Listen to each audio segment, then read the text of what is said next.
Alright, मैंने timeline में एक ऑडियो और वीडियो क्लिप को ऐड कर लिया है जिसकी आवाज़ को मैं पॉडकास्ट की तरह बनाना चाहता हूँ। Hey everyone, welcome to the Adobe Alchemist podcast. तो इसके लिए हम टाइमलाइन पर ऑडियो क्लिप को सेलेक्ट करेंगे और ऑडियो पैनल में चले जाएंगे। नीचे EQ में प्रीसेट को पॉडकास्ट वॉइस में चेंज कर देंगे।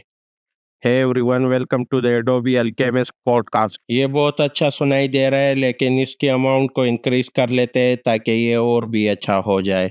Everyone, welcome to the Adobe Alchemist podcast. Clarity के नीचे डायनेमिक को भी क्लिक कर लेंगे और इसकी अमाउंट को भी इंक्रीज कर देंगे। Hey everyone, welcome to the Adobe Alchemist podcast. मेरे ख्याल में इसकी आवाज़ मज़ीद बेहतर हो गई है। That's it for this tutorial. As always, thanks for watching. See you next time.